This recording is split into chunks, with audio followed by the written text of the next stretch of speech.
एक बार एक जंगल में एक शेर था। एक दिन वो सो रहा था, है ना। एक छोटा सा चूहा आया और वो आकर उस पर जंप करने लगा। एक शेर, बहुत बड़ा शेर। ओ, कहाँ रहता था वो? वो जंगल में रहता था। फिर वो चूहा आया, फिर उसके ऊपर कूदने लगा, दौड़ने लगा। ओए होए, फिर क्या हुआ? स्लाइड करने लगा। फिर चूहे को पकड़ लिया। ओए, चूहे ने क्या बोला फिर? फिर बोला मुझे छोड़ दो, मैं आपको माफी मांगती हूँ। ओ, ऐसे बोला चूहा? फिर क्या हुआ? कार्य ने जाल डाल के देखा, उन जाल में फंस गया। ओ माय गॉड, कौन जाल में फंस गया बेटा? शेर। ओए, देन? फिर चूहा आया, हाँ। उसे बचाने के लिए लेके आया। ओ माय गॉड, फिर क्या हुआ? चूहा आया, हाँ। उसकी मदद करने जाल को काट दिया। ओए, वाओ, फिर शेर ने क्या किया? शेर आजाद हो गया। उन्होंने ऐसे करा, कैसे करा? हग करा। और फिर क्या बोला उन्होंने? Thank you. बोला thank you. Hello and welcome to this very special episode. What if the most powerful technology for a child's imagination isn't a screen but a book? आज AI, apps और endless notifications के ज़माने में हम फिर से discover कर रहे हैं एक टाइमलेस मैजिक स्टोरी टेलिंग का। स्टोरीज स्लो अस डाउन, वो हमें और करीब लाती हैं, जोड़ती हैं और सिर्फ शब्दों के जरिए एक पूरी नई दुनिया खोल देती हैं। They take us to a new world. Stories imagination को जगाती हैं, कनेक्शन बनाती हैं, क्यूरियोसिटी और वोकैबुलरी बढ़ाती हैं और एक कामनेस के साथ जिंदगी भर के लिए एक life long love for learning पैदा करती हैं। So, in this overstimulated world, maybe less screen, more story is the reset our children truly need. और इसीलिए हमारे साथ स्टूडियो में हैं शालीना बहल, जो हमें एक कहानी सुनाने आई हैं। और बहुत सारे बच्चे हैं, तो बच्चे तो पहले से ही बहुत एक्साइटेड हैं, तालियां भी बजा रहे हैं क्योंकि उन्हें पता है कि स्टोरी टाइम बस शुरू ही होने वाली है। और यहाँ है शालीना बहल। हाय हाय हाय। पता ये बेबी काओ मुझे रास्ते में मिली, उसने मेरे से पूछा कि आप स्टोरी सुनाने जा रहे हो। तो मैंने बोला हाँ, अभी आपके पास आएगी, आप उधर जाके बैठो। तो मैंने इसको नाम दे दिया मूमू। क्या नाम दिया? मूमू। तो ये भी आप सबके साथ आज स्टोरी सुनने आई है। एक बार बहुत पहले की बात है, एक छोटा सा टाउन होता था। अब एक बार क्या हुआ, पापा मम्मी के घर में एक छोटा सा बेबी आया। बहुत क्यूटू सा प्यारा प्यारा सा छोटा सा बेबी आया। मम्मी ने सोचा अब नाम तो रखना है इसका, क्या नाम रखे? तो मम्मा ने नाम बोला, क्या नाम बोला? पाचो। मम्मी ने कहा इसका नाम क्या रख देते हैं? पाचो। पापा आए, पापा कहते हैं पाचो नहीं, ऐसा करते हैं, इसका नाम रख देते हैं नाचो। दादू ने कहा पाचो नाचो नहीं, निको रख देते हैं। दादी ने कहा निको नहीं, टीको। फिर नाना नानी आए, नानी ने नाम रखा मेलो, नानू ने नाम रखा फेलो। फिर दीदी आई, बुआ आई, चाची आई, मामी आई, सब लोग आए और सब अपना अपना नाम लेकर के आए। कोई कहता पाचो, कोई कहता नाचो, कोई कहता निको, टीको, मेलो, फेलो, कीको, रिको। अब इतने छोटे से बेबी का नाम, इतने सारे नाम, तो सोच सकते हो पापा मम्मी ने क्या नाम रखा उसका? Any guesses? सोचो। उसका नाम मैं ना लिख के लाई हूँ, थोड़ा सा बड़ा हो गया था, तो उसके पापा मम्मी ने उसको ये नाम दिया। दिखाओ पाचो नाचो निको टीको मेलो फेलो कीको रिको। पकड़ो इसको। थोड़ी टाइम बाद उनके घर में एक और बेबी हुआ, छोटा भाई आया उसके घर में। अब मम्मी पापा ने इस बार किसी से पूछा नहीं कि क्या नाम रखना है और उसका नाम रख दिया बडी। क्या नाम रख दिया? उनके घर के पास एक फार्म था जहाँ पे पापा मम्मी फार्मिंग करते थे और उसके आगे थी एक रिवर। मम्मी पापा ने बोल दिया था कि रिवर के पास नहीं जाना, रिवर के पास जाना डेंजरस होता है ना, रिवर के पास नहीं जाना। तो उनका संडे का दिन था, छुट्टी थी। दोनों भाई गए फार्म से आगे, रिवर पे गए। वहाँ पे क्या थे? फ्रॉग्स, फिशेस, और पानी बह रहा था और एक बड़ा सा मैंगो ट्री था। मैंगो ट्री पे चढ़ गया कौन? पाचो नाचो निको टिको मेलो फेलो किको रिको, वो ट्री पे चढ़ गया। अब ट्री पे चढ़ तो गया, और जैसे ही ट्री पे चढ़ा तो ट्री की जो बाग जो टहनी थी वो टक टूट गई। अब जो बड्डी था वो तो बड़ा छोटा ही था, वो कोई बड़ा थोड़ी था। समझ नहीं आया उसको, वो जल्दी जल्दी जल्दी जल्दी जल्दी जल्दी जल्दी भागा भागा भागा भागा भागा भागा मम्मा के पास गया। मामा पाचो नाचो। हाँ बडी, how many times I have told you to call your brother by his beautiful big name? Okay, okay mama, pacho nacho nico tico melo felo kiko rico may fall in the river. Oh mama, my little baby, पानी में गिर जाएगा, क्या करे समझ ना आया। उसको बोला चलो जल्दी से भाग करके पापा को बुला के लाओ। पापा पाचो नाचो। Call your brother by his beautiful long name. Pacho nacho, Nico, Tico, Melo, Fellow, Kiko, Rico, may fall into the river. Oh my my! पहले क्यों नहीं बताया? अब वो बेचारा पहले कैसे बताता? इतना लंबा तो उस बेचारे को नाम दिया हुआ है। फिर पापा गए अपनी रोप ढूंढने के लिए, रस्सी ढूंढने के लिए घर के अंदर गए, और रस्सी ले करके उन्होंने रिवर के पास मम्मी पापा और छोटा भाई, कौन था? छोटा भाई बड्डी।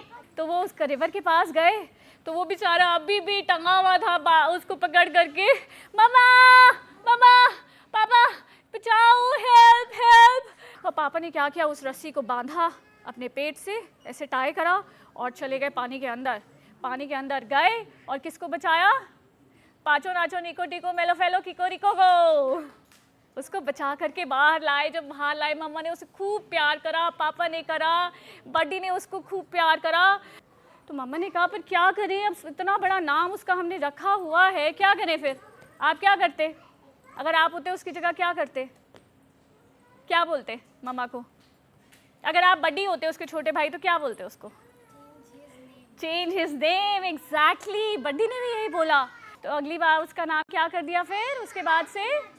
पाचो नाचो। और कोई भी आगे से वो इतना लंबा वाला लॉन्ग सिली नेम नहीं यूज करेगा, ठीक है? ओके, कैसा लगा आपको उसका नाम? So wasn't that a lot of fun? सिर्फ कुछ मिनटों की कहानी ने बच्चों की इमेजिनेशन को लाइट अप कर दिया। सब इमेजिन कर रहे थे कि पाचो नाचो ये जो बहुत लंबा सा नाम था वो कौन था, कैसा था, कैसे उसको बचाया। और साथ साथ आपने देखा कि इतनी देर में बच्चों के पास रेस्टलेसनेस भी कम थी, कोई वाईफाई नहीं था, just words. Today on Bachpan Manao we are celebrating the joyful magic of read alouds and story telling. चाहे आप पेरेंट हों, ग्रैंड पेरेंट हों, टीचर हों, या बस एक ऐसे इंसान जो वर्ड्स और प्ले की पावर पे भरोसा करता है, ये एपिसोड आपके लिए है। Let's rediscover the Joy of reading allowed, जो एक ऑर्डिनरी मोमेंट को भी बहुत एक्स्ट्रा ऑर्डिनरी बना देता है। Shalini ji, we will read aloud more of two stories and आप जब यहाँ पर एक स्टोरी टेलर्स ट्राइब का हिस्सा हैं, आपने देखा होगा कि स्टोरी टेलिंग जो है उसकी क्या मैजिक है, बुक्स की क्या वैल्यू है। क्या आपको आज के दौरान में जब बच्चों के पास इतनी सारी चीज़ें और हैं, ये जो कहानियों का जादू है वो आपको कैसे बच्चों के साथ काम करता हुआ दिखता है? देखिए, मैं कोई एक्सपर्ट तो नहीं हूँ कि मैं अपने आप को कहूँ कि मैं कोई लेक्चरर प्रोफेसर हूँ या मैं बहुत कुछ वो हूँ, लेकिन as a mother, being a mother, और आगे जैसे मैं नॉन प्रॉफिट्स में भी वॉलंटियर करती हूँ, तो वहाँ पर जो मैं देखती हूँ कि बच्चों को कहानियाँ सुनना बहुत अच्छा लगता है। वो कनेक्ट कर पाते हैं जो हम एक दूसरे से कर रहे हैं। अगर आज ही इतने बच्चे हैं, अगर मैं इनसे वैसे जाकर बात करूँगी, ये मेरे से बात नहीं करेंगे। बट स्टोरीज़ एक माध्यम होता है जिनके थ्रू हम उनसे कनेक्ट कर पाते हैं, उनसे बातचीत कर पाते हैं। अभी तो हमने बात नहीं करी है, लेकिन हम डेफिनेटली, मैं इनसे भी एक एक स्टोरी ज़रूर सुनना चाहूँगी। और आजकल के ज़माने में जब हमारे हाथ में स्क्रीन्स और हर टाइम हम फ़ोन्स पर रहते हैं, हम भी और बच्चे भी, बच्चों के पास इतनी ऑप्शंस हैं तो मुझे लगता है कि ये और ज़्यादा ज़रूरी हो गया है कि हम पूरे दिन में उनके साथ एटलीस्ट 10-15 मिनट स्पेंड करें। उसके लिए हमें कोई ज़रूरत नहीं है कि हमें स्टोरी टेलिंग कोई एक ऐसी चीज़ नहीं है कि जो सीखनी पड़ेगी। ये भी पता चला कि आपको बहुत ज़्यादा किताबों में इंटरेस्ट नहीं था शायद पहले, तो कैसे ये सिलसिला शुरू हुआ स्टोरी जब टेलिंग मैं का? छोटी थी, शायद इनके जितनी होंगी, तो कॉमिक्स आया करती थी, तो चाचा चौधरी और साबू की मैं कॉमिक्स पढ़ती थी, लेकिन बहुत ज़्यादा मुझे कोई इंटरेस्ट नहीं था। लेकिन उसके बाद जब मेरे खुद के बच्चे हुए तो मैं उनके लिए बुक्स खरीदती थी और वहाँ मैं उनको स्टोरीज सुनाती थी, तो वहाँ से मेरे को खुद स्टोरीज़ पढ़ना बहुत अच्छा लगने लगा। और धीरे धीरे जब मैंने वॉलंटियरिंग शुरू करी और मैं वहाँ जाती थी, तो वहाँ पर बच्चे जो वहाँ हैं वो इतने बहुत प्रिविलेज बैकग्राउंड से नहीं आते, तो उन लोगों को लाइब्रेरी में दे यूज टू पिक बुक्स, जैसे बच्चे आज यहाँ से उठाकर ले रहे हैं कि हमें ये पढ़ रहे हैं या हम वो पढ़ रहे हैं।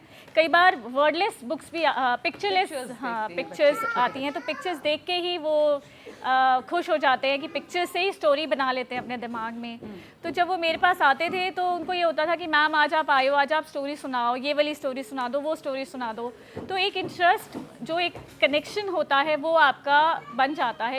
ये भी इससे साबित होता है ना कि कहानियाँ सुनने के लिए, सुनाने के लिए, पढ़ने के लिए कोई उम्र की सीमा नहीं होती। बिल्कुल, there is no age limit. Exactly. You started story telling, you picked it up as a hobby, और अब आप कर रही हैं। तो आपने इस दौरान जो आपके तजुर्बा आपका रहा है, जो एक्सपीरियंसेस हैं as a story teller, as a mother, to share it with us, how was it for you? वो धीरे धीरे एक ऑर्गेनिकली हुआ, एक प्रोसेस जो था पूरा, कि पहले अपने बच्चों के साथ करा, फिर वॉलंटियरिंग करी, वहाँ पर बच्चों के साथ करा, फिर सीखा कि स्टोरी टेलिंग एग्जैक्टली होता क्या है, उसकी थ्योरेटिकल नॉलेज ली, और फिर डेली स्टोरी ट्राइब्स का मैं एक अब पार्ट बनी। तो वहाँ भी लाइक माइंडेड बहुत सारे स्टोरी टेलर्स मिले जो बहुत सालों से ये काम कर रहे हैं।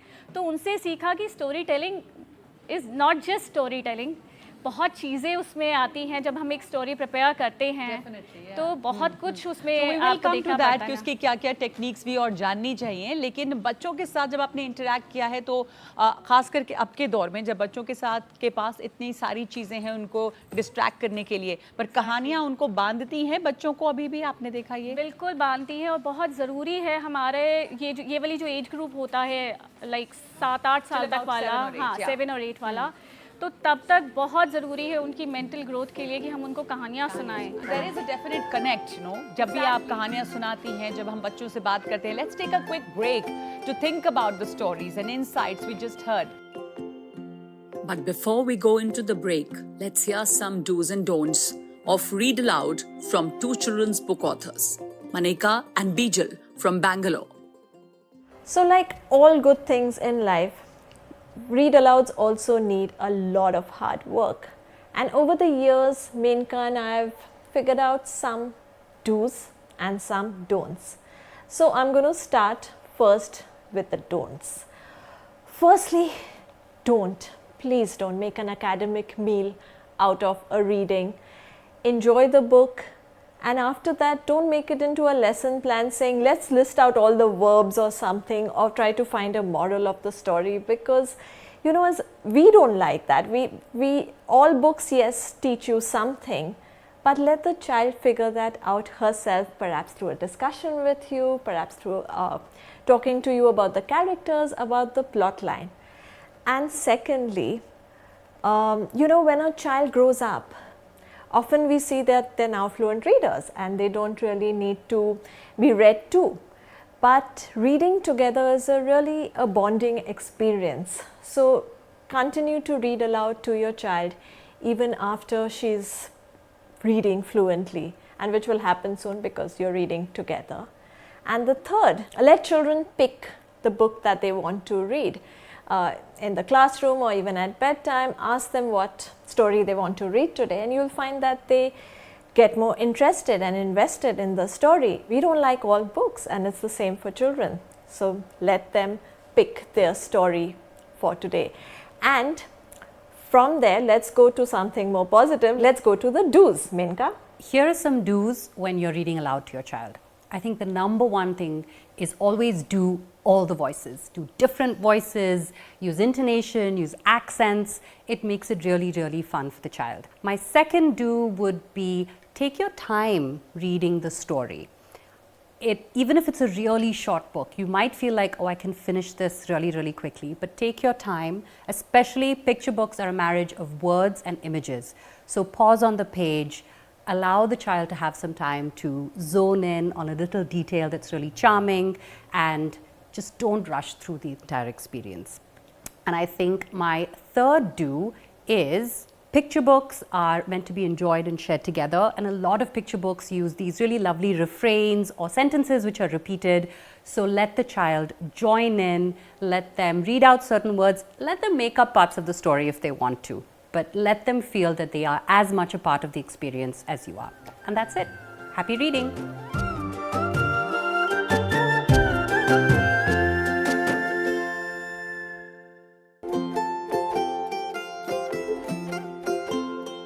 Welcome back.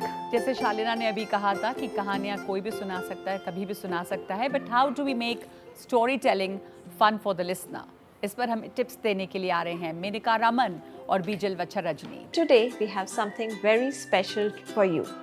We are going to read from Amachi's Amazing Machines, written and illustrated by the amazing Rajiv Ipe and published by Pratham Books.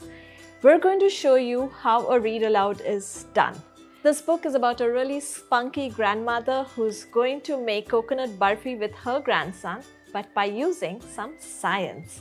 So, follow Menka for the right kind of read along, and I would suggest don't do what I do.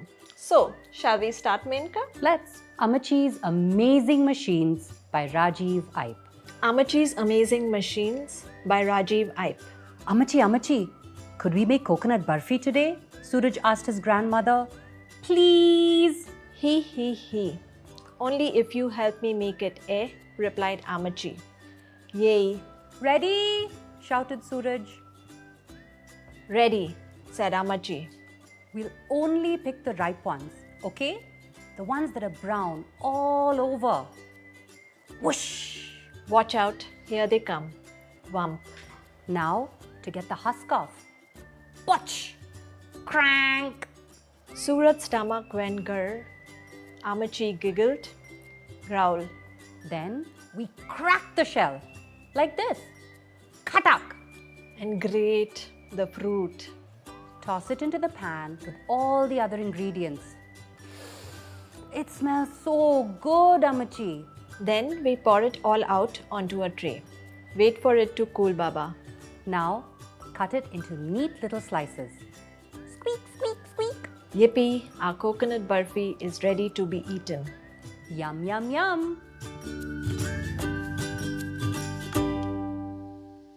So that was Menka and Bijal telling us or showing us how exactly should you do the storytelling. And now we are back in the studio. वापस हम studio में हैं। हमारे साथ यहाँ पे मौजूद हैं शालिना और बच्चे यहाँ पे मौजूद हैं। बच्चे कलरिंग कर रहे हैं, स्टोरी सुनने के लिए भी तैयार हैं। तो शालिना, यहाँ पर बच्चे क्या सुनना चाह रहे हैं? आपको इन बच्चों ने क्या बताया, इनकी पसंदीदा कहानियाँ कौन कौन सी हैं?